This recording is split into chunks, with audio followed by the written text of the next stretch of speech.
आप सभी लोगों का बहुत बहुत स्वागत है। देखिए दोस्तों, जो सीजन है वो चेंज हो चुका है। अब हम विंटर सीजन से जा रहे हैं स्प्रिंग सीजन, यानी कि वसंत ऋतु की तरफ। और इसकी वजह से, क्योंकि इन्वायरमेंट चेंज होता है, तो हमारे बालों पर भी इम्पैक्ट पड़ता है, हमारी स्किन पर भी जो है बहुत ज़्यादा इम्पैक्ट पड़ता है। बॉडी के जो दोष हैं वो भी थोड़े बहुत इम्बैलेंस होना शुरू हो जाते हैं। इस सीजन में अगर आप देखें तो ड्राइनेस की प्रॉब्लम बढ़ जाती है, क्योंकि गर्माहट बढ़ते जा रही है, ड्राइनेस बढ़ रही है, ह्यूमिडिटी कम हो जाती है, जिसकी वजह से हेयर फॉल होने के चांसेस बढ़ जाते हैं, फ्लैकीनेस की प्रॉब्लम बढ़ जाती है, डैंड्रफ होने के चांसेस बढ़ जाते हैं, बालों की जो शाइन होती है वो डाउन हो जाती है।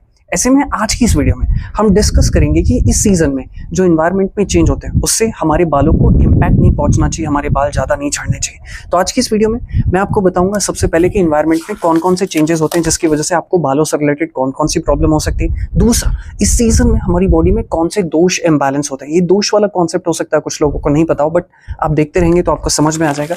तीसरा, आपको डाइट में क्या चेंजेस करने चाहिए, किस तरीके से आप अपने बालों की हाइजीन रूटीन मेंटेन कर सकते हैं। एंड लास्ट में मैं आपके साथ कुछ रेमेडीज भी शेयर करूंगा, कुछ इजी चीजें शेयर करूंगा जिससे आप अपने बालों की और स्किन की केयर कर सकते हैं।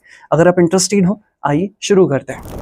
अब इस सीजन में सबसे पहले बात करेंगे कि बालों में क्या क्या चेंजेस होने के चांसेस होते हैं। देखिए, इस सीजन में क्योंकि गर्माहट जो है धीरे धीरे बढ़ते जाती है, हालांकि वसंत ऋतु में फिर भी थोड़ा बहुत बैलेंस होता है, तो क्या होता है कि हम गर्मी की तरफ बढ़ रहे होते हैं, जिसकी वजह से ड्राइनेस होने के चांसेस हो जाते हैं। कुछ लोगों की स्कैल्प ड्राई हो जाती है, बालों की जो शाइन है, क्योंकि मॉइस्चर डाउन हो गया तो बालों की जो शाइन है, क्योंकि मॉइस्चर नहीं है तो जो शाइन है वो भी चले जाती है। ऐसे में बॉडी में वात दोष इम्बैलेंस होने के चांसेस बढ़ जाते हैं, हेयर फॉल होने के चांसेस बढ़ जाते हैं, और साथ ही साथ ड्राई स्कैल्प और ड्राई डैंड्रफ होने के चांसेस भी बढ़ जाते हैं। ये हो गया पहला रीजन।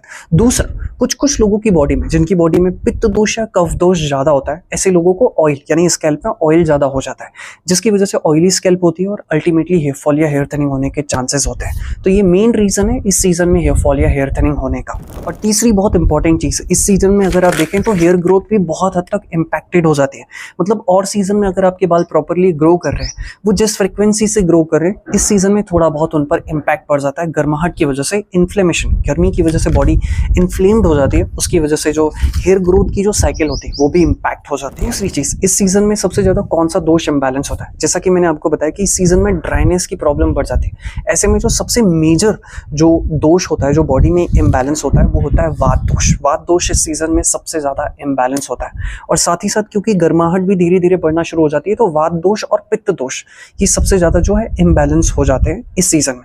लेकिन इसका मतलब ये नहीं है कि कफ दोष इम्बैलेंस नहीं होता। कुछ कुछ जगहों पे या कुछ लोगों की बॉडी में अगर कफ दोष बहुत ज्यादा हो जाता है तो गर्माहट की वजह से वो भी इम्बैलेंस होना शुरू हो सकता है, या कुछ कुछ जगहों पे ह्यूमिडिटी ज्यादा होती है, तो ऐसे में कफ दोष भी इम्बैलेंस होता है। बट जो मेजर जो दोष है इस सीजन में इम्बैलेंस होते हैं, वो होते हैं वात दोष और पित्त दोष। ऐसे दो जो भी जिनकी बॉडी में ये दोष इम्बैलेंस है, उन्हें बहुत ज्यादा ध्यान देने की जरूरत है। अब आप में से बहुत सारे लोग ये एक आउट ऑफ कॉन्टेक्स्ट वाली चीज मैं आपको बता रहा हूँ। बहुत सारे लोग सोच रहे होंगे कि ये दोष होते क्या है। शॉर्ट में बता देता हूँ, हमारी बॉडी 3 तरह के दोषों से मिलकर बनी है, वात दोष, पित्त दोष, कफ दोष। ये हमारी बॉडी में अलग अलग तरह के फंक्शन परफॉर्म करती है। ये आयुर्वेदा का कॉन्सेप्ट है। तो वात दोष हमारी बॉडी में ब्लड सर्कुलेशन हो गया, स्लीप हो गया, थिंकिंग जैसी चीजों को कंट्रोल करता है। पित्त दोष डाइजेशन को बैलेंस करने का काम करता है, और कफ दोष हमारी बॉडी के स्ट्रक्चर को बनाने का काम करता है। ठीक है, तो ये 3 तरह की चीजें होती है। तो इस सीजन में जो है वात दोष इम्बैलेंस हो जाता है। अब आपको नहीं पता कि आपकी बॉडी में कौन सा दोष इम्बैलेंस है। अगर आप अपना हेयर फॉल, हेयर थिनिंग या बालों को अच्छा रखना चाहते हो, तो आपको उस चीज को समझना पड़ेगा। आप क्या कर सकते हो, सिंपल नीचे एक लिंक दी हुई है, फ्री ऑफ कॉस्ट है, केशवा हेयर केयर की वेबसाइट है, वहां पर जाकर आप अपना टेस्ट ले लीजिए। आपको मेल आ जाता है, कुछ सवाल पूछे जाते हैं, वहां पर आपको मेल आ जाता है, फिर उसमें आपको पता चल जाता है कि आपकी बॉडी में कौन सा दोष इम्बैलेंस है, क्या आपको खाना चाहिए, क्या आपको नहीं खाना चाहिए, वो सारी चीजें उसमें आपको मिल जाती है। नीचे डिस्क्रिप्शन बॉक्स में लिंक है, वीडियो खत्म हो जाए तब आप जरूर जा सकते हैं। अब हम बात करते हैं डाइट की, कि आपका डाइट किस तरीके से होना चाहिए। देखिए, यहाँ पर कोई एक स्पेसिफिक डाइट नहीं हो सकती कि भाई आपको ये खाना है, यही खाना है, यही खाना है, क्योंकि जैसा कि मैंने आपको बताया कि 3 तरह की बॉडी होती है। किसी की बॉडी में वात दोष इम्बैलेंस होता है, किसी की बॉडी में कफ दोष इम्बैलेंस होता है, किसी की बॉडी में पित्त दोष इम्बैलेंस होता है या कफ दोष इम्बैलेंस होता है। तो मेजरली ये 3 दोष होते हैं। तो सबसे पहले आपको पता होना चाहिए कि आपकी बॉडी में कौन सा दोष इम्बैलेंस है, एंड उस हिसाब से आपको डाइट लेनी चाहिए। सबसे पहले बात करते हैं वात दोष वालों की। जिन लोगों की बॉडी थोड़ी पतली होती है, स्लीप अच्छी नहीं है, डाइजेशन अच्छा नहीं है, बेसिकली उनकी बॉडी में वात दोष इम्बैलेंस होता है। तो इस सीजन में आपको सावधान होने की जरूरत है। क्या खाना चाहिए मैं आपको बताता हूँ। आपको थोड़ी से गर्म फूड खाने चाहिए और थोड़े से मॉइस्चर, जो आपकी बॉडी को नरिश करने में हेल्प करें।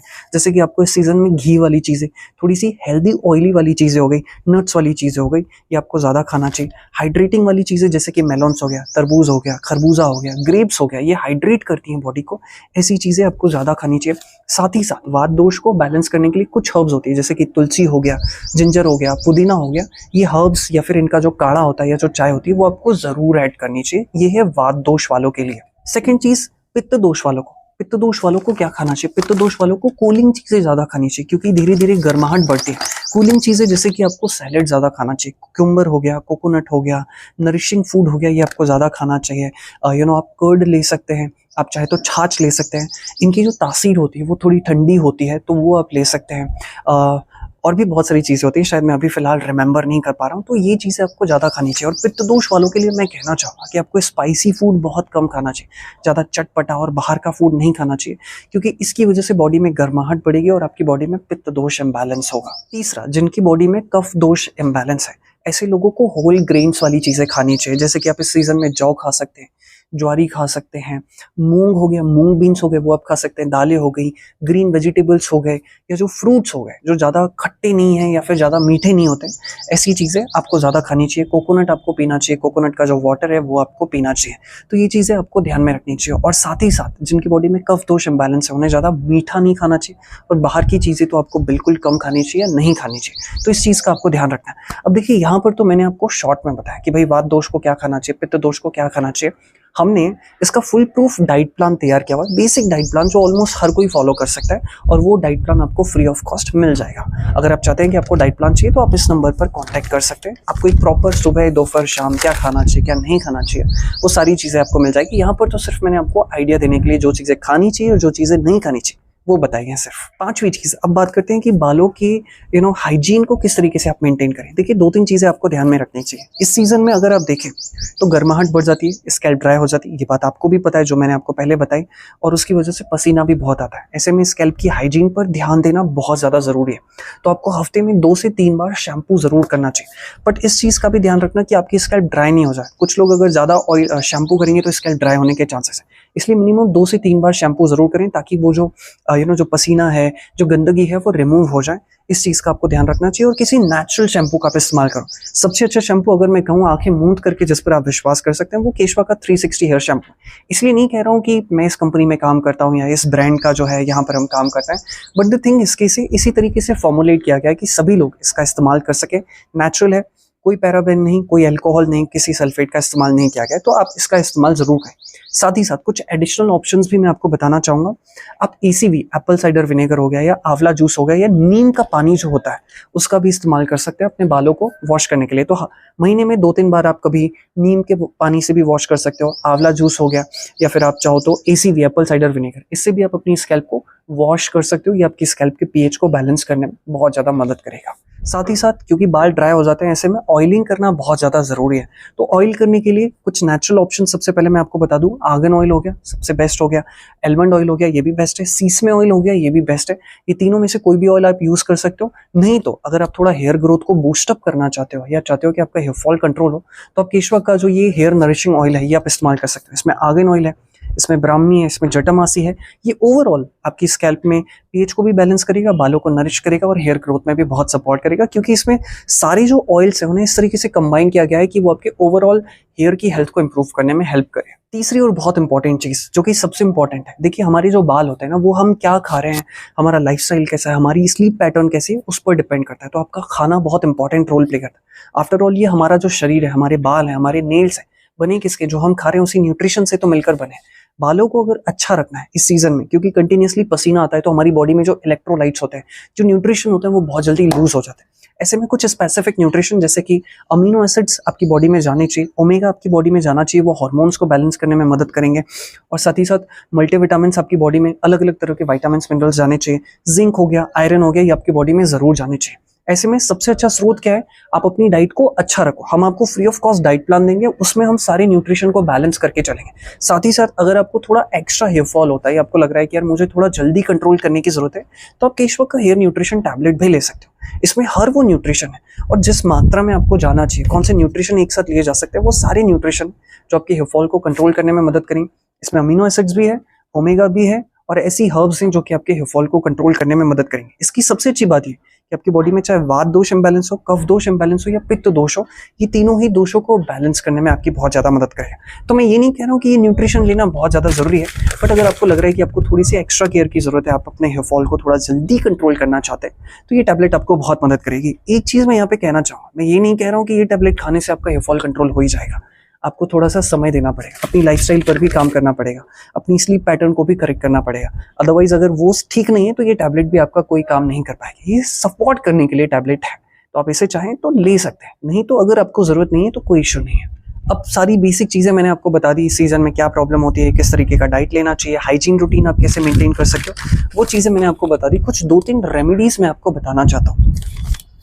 इस सीज़न में हो सके तो आंवला इजीली अवेलेबल हो जाता है, आंवला को कंज्यूम करो, बालों को लगाओ, अपनी बॉडी को भी लगाओ, इससे जो स्किन है वो ग्लो करेगी। इसमें विटामिन सी है, पर ध्यान रखना वात दोष वालों को बहुत ज़्यादा आंवला इस्तेमाल करने की ज़रूरत नहीं, क्योंकि वो बहुत ज़्यादा ठंडा होता है और लाइट होता है, तो लिमिट मात्रा में हर कोई इस्तेमाल कर सकता है। साथ ही साथ आप चाहो तो नीम का भी इस्तेमाल कर सकते हो, नीम ठंडा होता है और पित्त दोष वालों के लिए और कफ दोष वालों के लिए तो वरदान है। वात दोष वाले भी इस्तेमाल कर सकते हैं, बट कम मात्रा में। तो इस चीज़ का जो है आप इस्तेमाल कर सकते हो, नहाने के लिए भी इस्तेमाल कर सकते हो, खाने के लिए करो तो और ज़्यादा बेहतर है। अगर आपको डैंड्रफ की प्रॉब्लम है तो आंवला आपके डाइजेशन को अच्छा रखेगा, डाइजेशन अच्छा रहेगा तो बॉडी में टॉक्सिन्स कम बनेंगे, बॉडी में टॉक्सिन्स कम बनेंगे तो आपको डैंड्रफ की प्रॉब्लम नहीं होगी। अल्टीमेटली जो हमारे डैंड्रफ है वो क्या है, टॉक्सिन्स है, ठीक है, एक तरीके के टॉक्सिन्स ही है, या फिर आप फ्री रेडिकल कह सकते हो। टॉक्सिन्स कहना शायद एक गलत वर्ड होगा, बट फ्री रेडिकल्स कहने से आप शायद समझ सकते हैं, क्योंकि कई दफ़ा कुछ लोग ऐसे होंगे जो बुद्धिजीवी होंगे, मतलब जिनका नॉलेज लेवल डेफिनेटली हमसे बहुत हाई होगा, तो उनके हिसाब से, ताकि वो गलत वे में ना ले, इस वजह से मैं कह रहा हूँ। तो आपको आंवला का इस्तेमाल करना है, नीम का इस्तेमाल करना है, तुलसी का भी इस्तेमाल आप कर सकते हो। और तुलसी तो हर कोई इस्तेमाल आसानी से कर सकता है, क्योंकि ये त्रिदोष शामक है, मतलब तीनों दोषों को बैलेंस करने में मदद करता है। तो ये चीज़ें नहाने में, लगाने में, आप अपनी स्किन पे भी लगा सकते हैं, खाने के लिए कर सकते हैं, बालों को धो सकते हैं। तो इसी के साथ इस वीडियो को समाप्त करते हैं। अगर आपको ऑयल, शैम्पू या टैबलेट परचेज करना हो तो नीचे डिस्क्रिप्शन बॉक्स में लिंक है। अगर अपनी बॉडी का दोष टेस्ट करना हो तो भी आप नीचे डिस्क्रिप्शन बॉक्स में लिंक है, वहां पर जा सकते हैं। अगर कोई क्वेरी हो तो आप इस नंबर पर कांटेक्ट कर सकते हैं। इसी के साथ इस वीडियो को समाप्त करते हैं। मैं दिल से आपके स्वास्थ्य की और अच्छे बालों की कामना करता हूँ। धन्यवाद।